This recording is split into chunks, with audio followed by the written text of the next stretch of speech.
everybody, welcome to a bonus episode of Friends Talking Nerdy. This is Tim Jasmo. I'm Kim the Geek. Alright, and like I said, we got a bonus episode. We are going to talk about an event we just attended. What event is that? Next, wrestling. Nope. NXT Takeover Portland. Okay, so I don't know the official title. Sorry, I was busy following and tweeting my new favorite wrestler. Who is that? Bianca Belair. All right. Well, as longtime listeners of the show, you will know I absolutely love wrestling. But he is a wrestling fanatic. Absolute nut. I can turn any topic into a wrestling discussion. Yes, he can. Yeah. Yes, he can. I definitely can. But this was Kim's first professional wrestling event. It was. It was my first time going to a pro wrestling event.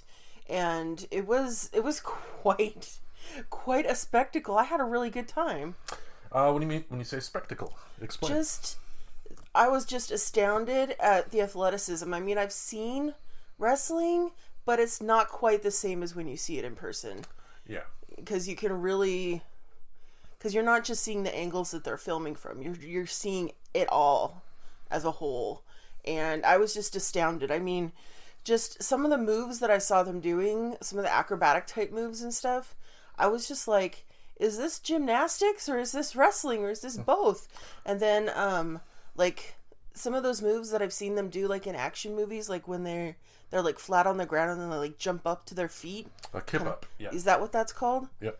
I don't know what it's called, but I saw like a couple people do that tonight and I was just like, damn! Because I know how hard it is to get up off the ground when you're down there. It's not hard.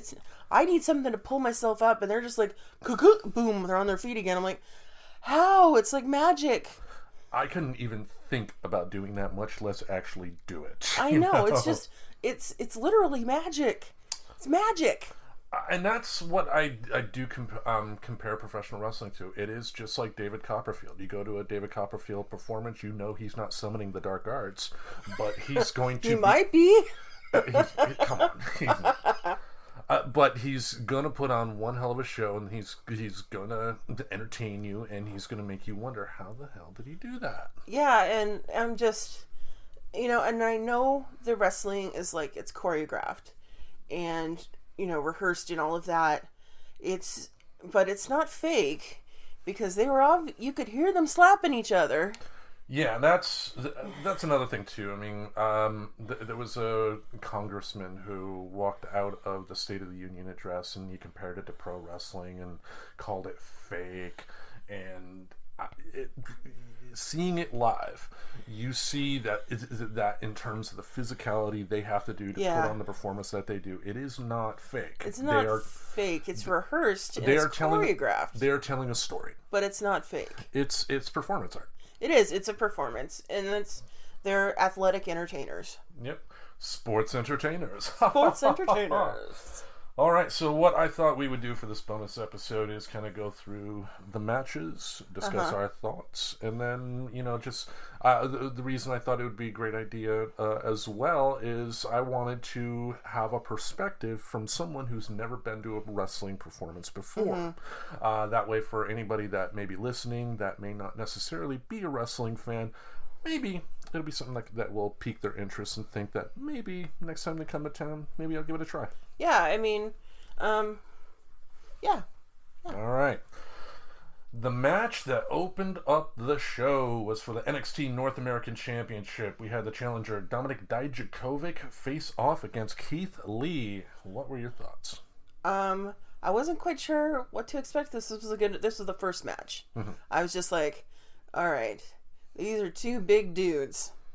Big dudes. Big. I mean, Keith Lee is... I think he's like 300 pounds? He's over 300 pounds, but he's not... He's thick. He's not... He's beefy. Yeah.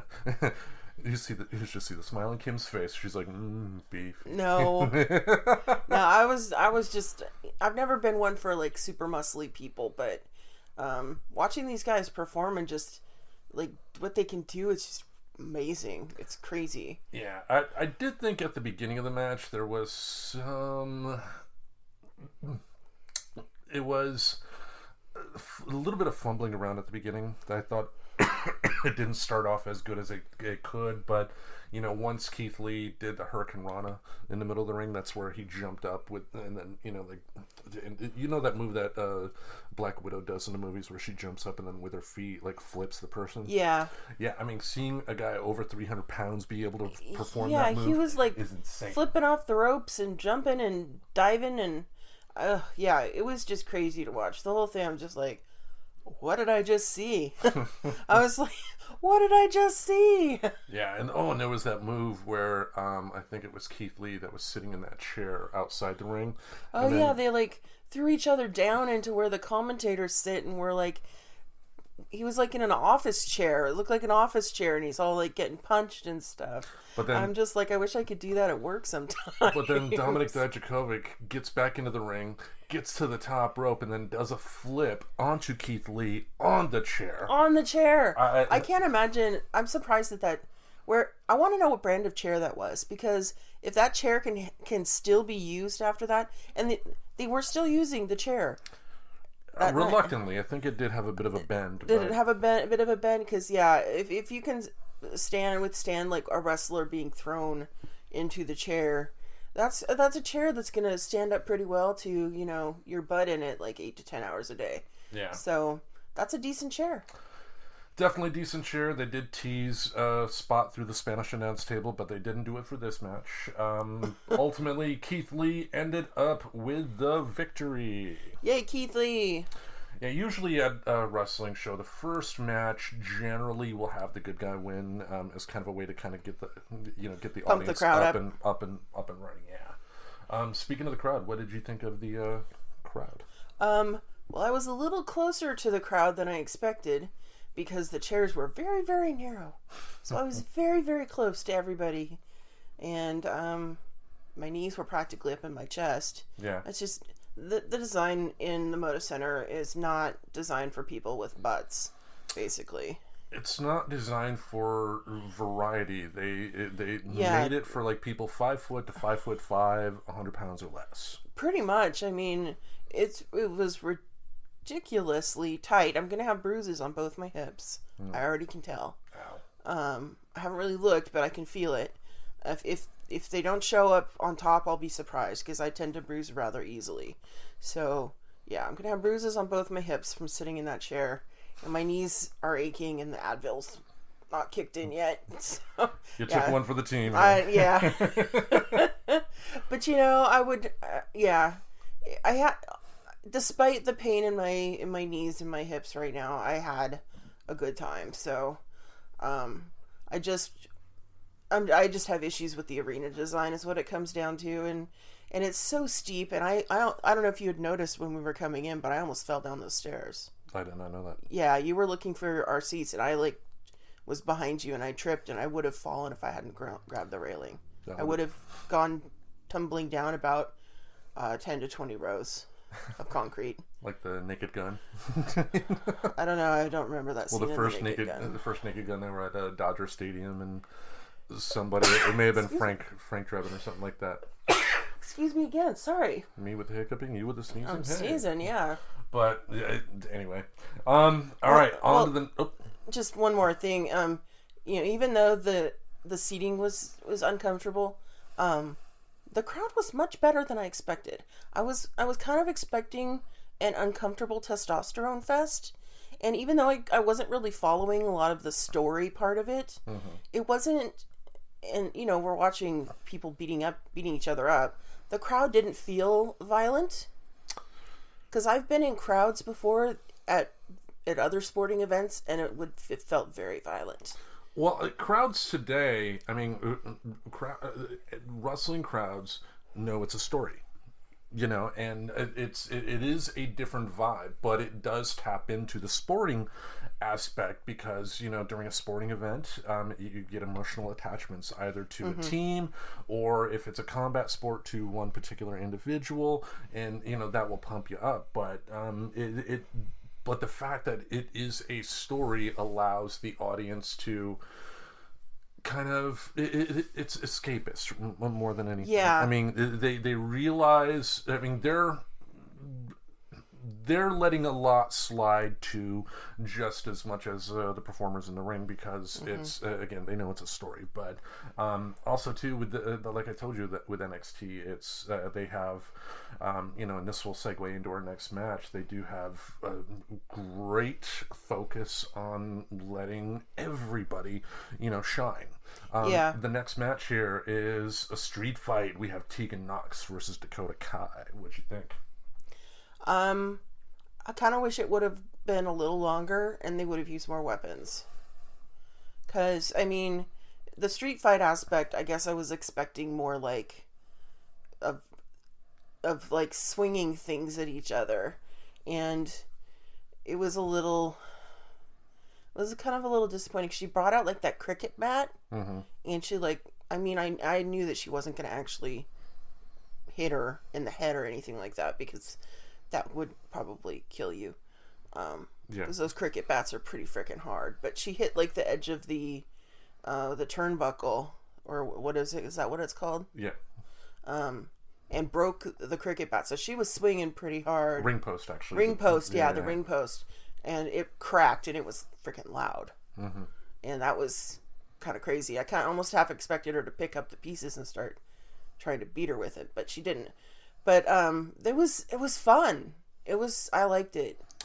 You liked two women beating the hell out of each other. Why not? I mean, I play video games where I beat the hell out of other women, and I've always enjoyed movies with fights, and it could be with. I mean, I'm a huge Xena fan, and she kicks the ass of men and women on a regular basis on that show. And then they're like one of my favorite fight scenes ever was in the movie True Lies, when Tia Carrere and Jamie Lee Curtis are beating the hell out of each other in the back of a limo. Do you remember that scene? I never watched the movie. Never saw True Lies? It's him. Yeah. That's a good one. You should see it. Yeah, nobody made me cry, so that's not why I haven't seen it. Well, you need to see it. Yeah. We'll have to watch it sometime. Yeah, this match, I would say I was probably a little disappointed in, but also this is the one match that I knew the least about. I knew the basic premise, during NXT Takeover War Games a few months back. I think it was Dakota Kai turned on Tegan Nox. Yeah, there was some drama thing that they showed like clips about. Yeah. Where they were friends because they bonded over having to have knee surgery or something like that, and then they're like beating each other and beating each other's knees, and I don't understand why. Was there like a guy or I don't know, some weird betrayal, weird story thing? Yeah, they didn't go into it enough for my taste to make me fully invested, and I think the thing that ended up being like a fart in church was the appearance of who found her name, Raquel Gonzalez at the end. Who is that? And I didn't understand that part either. I was like, I don't think the majority of the crowd knew who it was either, because there was a chant of "Who are you?" after the match was over. For a spot like this, for Raquel Gonzalez, she came in and tripped up Tegan Nox from the top rope, allowing Dakota Kai to get the victory. Usually a spot like this is meant for someone who's either been away for a long time or a debuting big name, just somebody surprising. I think what they're going for here is kind of a throwback to the 90s with Shawn Michaels and Diesel. Diesel, Kevin Nash, when he first debuted, he was 7 feet tall. Yeah, he's huge. Yeah, he was Shawn Michaels' bodyguard for the longest time, until they ended up breaking up, and then Diesel ended up becoming a champion, a bigger name. So I think that's where they're going. But the fact that nobody knew who the hell she was was just like, okay, next. Yeah, I'm like, all of a sudden there's this hot brunette in the ring with tight leather pants on, hitting people, and I'm like, okay. All right, I'm down for that. Yeah. All right, the next match, Finn Balor versus Johnny Gargano.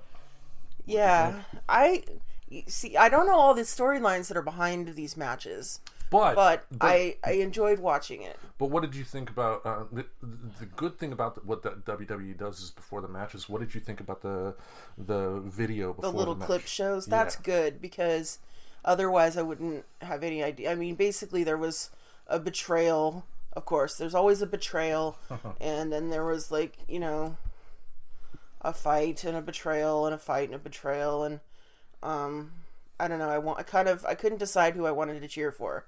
That was my problem. I didn't know who the bad guys and who the good guys were a lot of the time.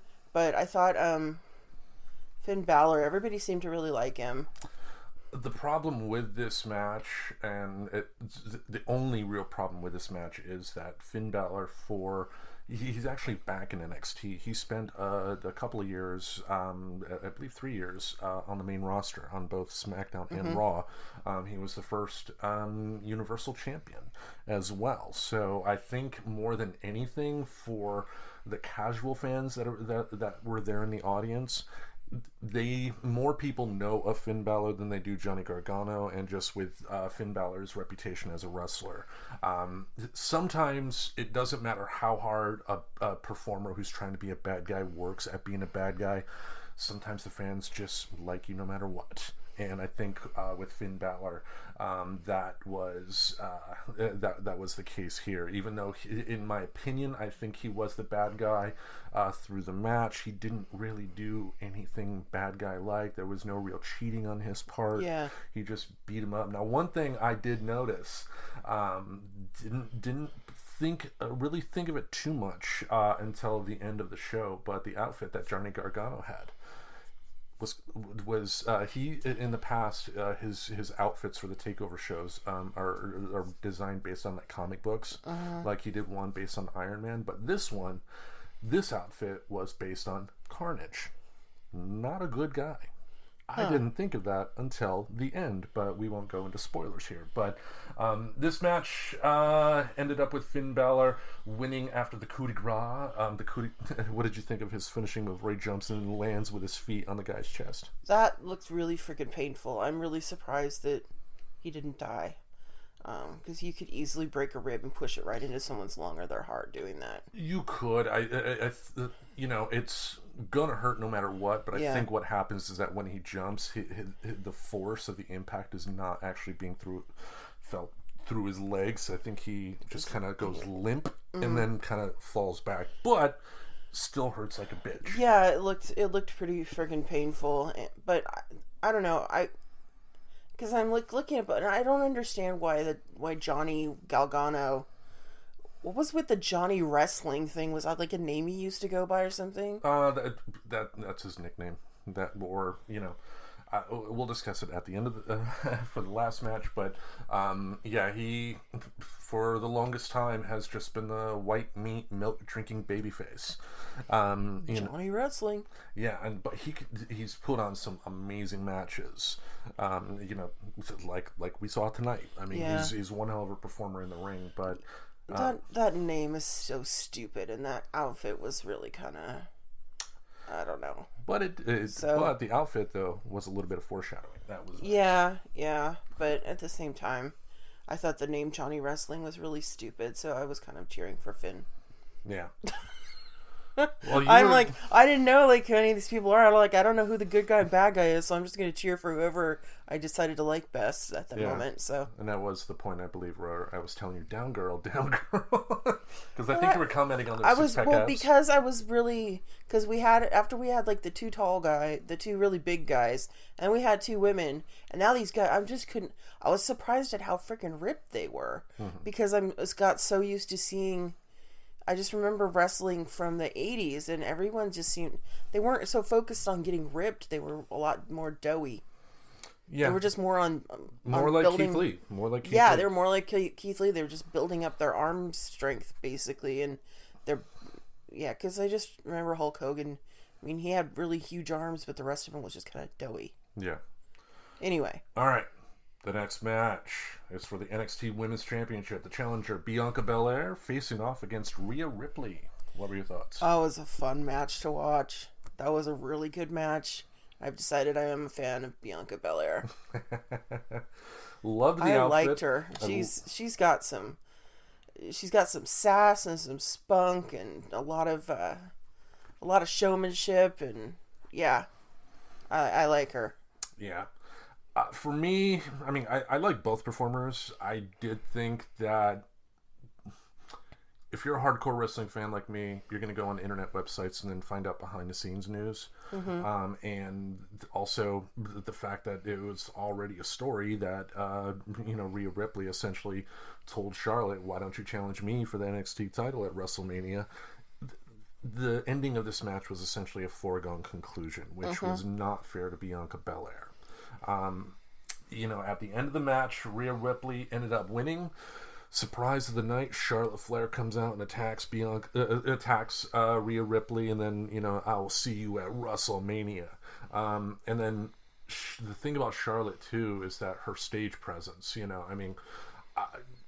learned a lot from her father, of course, but she just felt like a champion. That was a She owned that. She owned the whole room. Yeah. But again, I think it really did a disservice to Bianca Belair, unless what we're going to see at WrestleMania is a triple threat match. Well, that could be fun. That would definitely be fun if they found a way to get Bianca Belair in there, because they had it in the preview video for this match. Bianca Belair was just in the Royal Rumble and holds the record for most eliminations in the Women's Royal Rumble. So why disregard her so quickly and just so casually? Oh, yeah, they're probably going to do something cool with her. Yeah, now to be clear, this is me kind of nitpicking. It was still a great match. A bad match on this program is still going to be a 5-star match anywhere else. Yeah. But yeah, it was definitely fun, especially seeing Charlotte Flair. Now the next match. Can I say one more thing about? Oh, sure. I liked Bianca's sparkly gold boots. Those were really cool. Her outfit was just cool. And the Macho Man cape. I think she had something about Black History Month on the back. She said basically that she's making Black History every month or something like that. I think there was a picture of it on on Twitter. But yeah, it was reminiscent of like the Macho Man's robes, capes and whatnot. It was really great. And that collar, that Egyptian collar that she was wearing was really cool as well. Okay, it said Black History in the making. Yeah. Because there's a picture of her from tonight. Yeah. So. And did you like how she whipped Rhea Ripley with her hair? Man, that is not real hair. Or it might be real hair, but it's not hers. Yeah. But that's just crazy. I can't imagine having a ponytail that freaking long. That ponytail was almost to the middle of her leg. It's like if Crystal Gale got into MMA, Something. Oh God, it was crazy. Yeah. All right, the next match is for the NXT Tag Team Championships. The challengers, the Broserweights, Pete Dunne and Matt Riddle, faced off against the Undisputed Era, Bobby Fish and Kyle O'Reilly. What'd you think? Oh, as soon as the Broserweights came out, I was just like, okay, I like these guys. They're goofy. Bro. Yeah. And Matt Riddle did some work in UFC. He's not playing a stoner surfer type of guy. He is a stoner surfer type of guy. He got everybody to sing "How much fish could Bobby Fish fry if Bobby Fish could fry fish?" Something like that. Yeah, and even I loved because they had these screens that during the match would have the people that were in the ring facing off, but when Matt Riddle was doing that whole tongue twister deal, they had a fish with Bobby Fish's head on top of the fish, kind of doing, what is that company, Jib Jab? Yeah, kind of doing like that, and that was pretty funny. But what'd you think of the match? I enjoyed it. I thought that it was really chaotic, and that was really cool. Yeah, I know at one point you did make a comment about the referee. Yeah, I was just like, I don't know, there was just like so much going on. I'm like, okay, what's the point of even having the referee if they're just going to be like breaking all the rules? Because the tag team match, you're supposed to be one person and one person. Yeah. And then, yeah, there was just a lot of chaos going on there. And I'm just like, why do they even have a referee? Why are they pretending? Yeah. Yeah, and the fact that you, as someone there for your very first wrestling event, is able to comment on that says, kind of does bring the match down just a little bit for me. Kind of, again, more of a nitpick than anything else, because at the end, I mean, even you were, screaming like, yeah, you were definitely quite excited, and I loved, too, how they essentially did what like the Rock and Roll Express did in the 80s, because you thought that the Broserweights were beaten down and beaten down and beaten down, but then they would come back and then they were beaten down and then they would come back a little bit more. Yeah. And then beaten down until finally they got their finishing move in and they ended up winning the NXT Tag Team Championship. Yeah, and what was the name of the group that those other guys were? The Undisputed Era. Yeah. I didn't like them. They were too like frat bro-y for me. Seriously, they just were like, yeah, they're making the little hand signals, and it was like all these people in the audience I could see were like wearing their shirts and like into them, and I'm just like, yeah, because all of these people like you, I've decided I'm not going to like you because I don't like to go with the crowd, sort of a thing. Yeah. I mean, I like a lot of popular culture, but I tend to not. I don't know. If everybody likes something, I'm immediately suspicious. Okay. And so because I saw so many people wearing their shirts and stuff, I'm just like, Well, I think a lot of it too, it's not like the old days to where, you know, bad guys didn't have merch that they sold and then you hated them.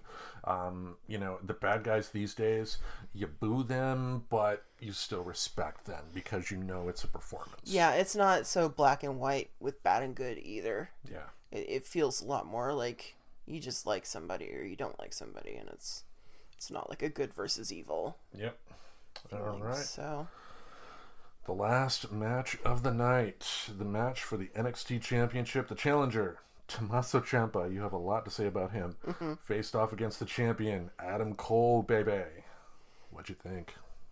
Adam Cole's stupid. Oh, shut up. He's one of the best wrestlers around today. Is he? Yeah. Well, I guess he's a good wrestler, but I just didn't like the whole persona, like the baby.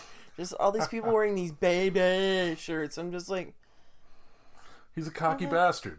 I don't like cocky bastards. That's the point. So I'm he not his fan. But he's still eliciting a response from you. To Yeah, the point plus that, he's part of. Plus it's the whole like smirky frat boy crew thing. I don't like that. I never have. It doesn't. It's not my thing. And anyway, what was his last name? Ciampino? Ciampa. Sorry, Ciampino's a seafood stew. Ciampa. Tommaso Ciampa. He's my Ciampa. Okay. Now, tell folks what you told me about Tommaso. Well, I'm like seeing these pictures of him, and I'm just like, he looks really familiar to me, and I'm like, why does he look so familiar? He looks like one of the friggin' dwarfs from Lord of the Rings. He's got like this big old bushy beard, and he's obviously had his nose broken a few times, because his nose is kind of misshapen and long, his ears are sticking out on the side, and I'm just like, he looks like a friggin' dwarf. He looks like he came straight out of Middle Earth to like beat a bitch. Seriously. And I'm like sitting there and I'm like thinking through the whole match, I'm like, where's your axe? If you had an axe, you'd be winning by now. What's a dwarf without their axe? Yeah. In like, the 80s, he probably would have been a dwarf. I don't know. Well, he wouldn't have been in the WWE.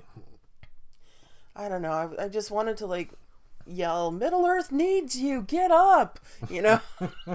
Come on. All right. The ending of the match saw Roderick Strong initially come out first and distract the referee, which allowed Kyle O'Reilly and Bobby Fish to come out and put the beat down at Tommaso Ciampa. Then Johnny Gargano comes out to potentially give the save, but then, oh my gosh! He smacked Tommaso in the face with the belt. Again, great foreshadowing with his outfit. I was just like, I felt so bad for him. I'm like, because the little video that started that whole match, basically he got like cheated out of the belt because he got injured and had to have neck surgery and take a break for like, he was gone for what, like 2 years or something? No, not that long. But so they said like 18 months or something like that, so that's almost 2 years. Yeah, I mean, it's not an outpatient surgery for no, a huge neck surgery, that's a big deal.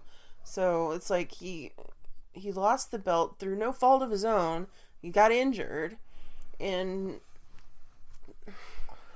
I just felt bad for him. Like, he's the underdog, and then this smirky ass guy with his frat boy crew comes out and is like, I'm gonna keep my belt.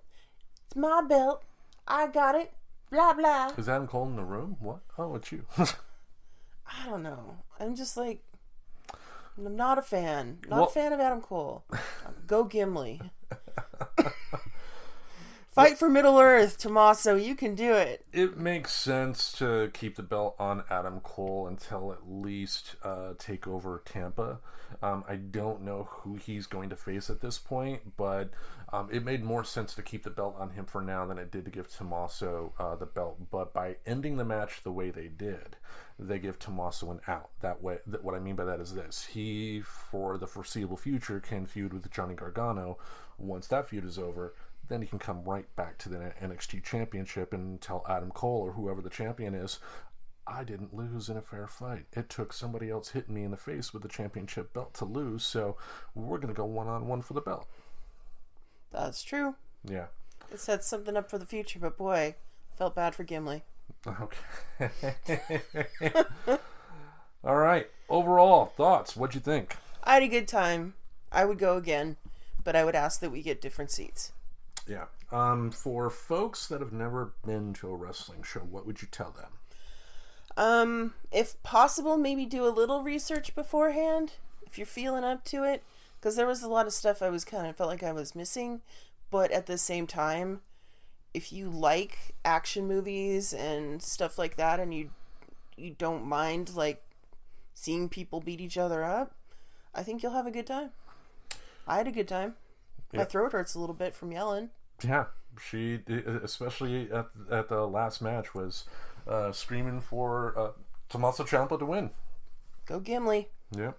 God damn it. Hiccuping again. Oh, man.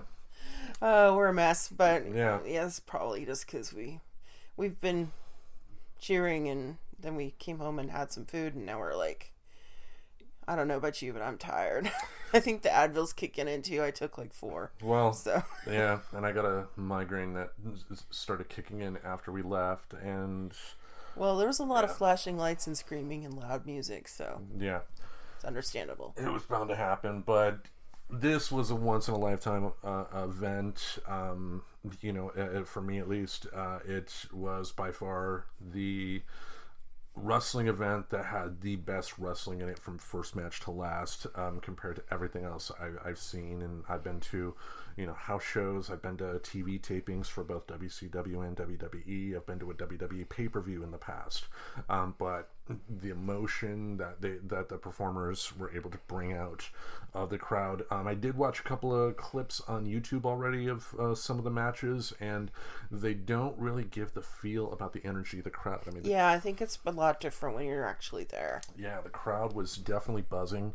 A good positive feel. There was even a little girl in our rows, like, get the tables. Yeah, I know. I don't know if it was a girl or a boy, but it was a little kid. Little kid, yeah. A few rows back, and they really liked Bianca. They were shouting for Bianca. Bianca. Yeah, and then one of the next matches, we want tables. We want tables. I'm like, oh my gosh, that's funny. Yeah, start them young. Young. All right.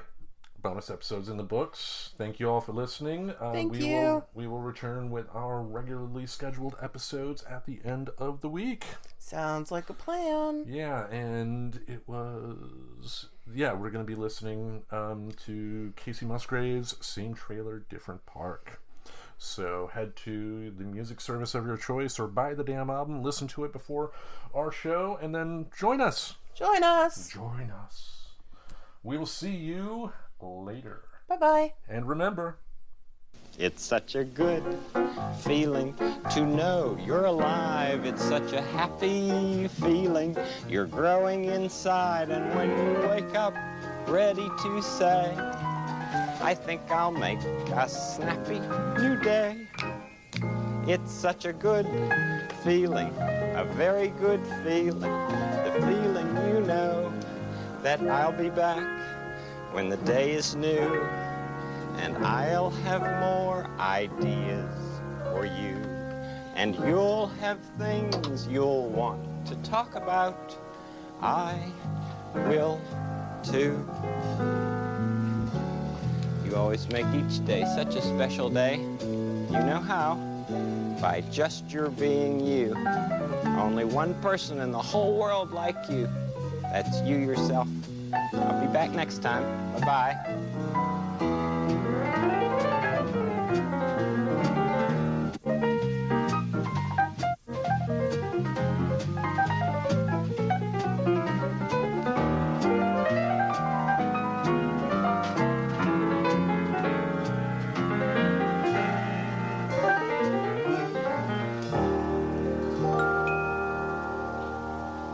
Subscribe to Friends Talking Nerdy on iTunes, the Google Play Music Store, as well as Spotify. Remember to support Friends Talking Nerdy on Patreon. Goodbye, darling.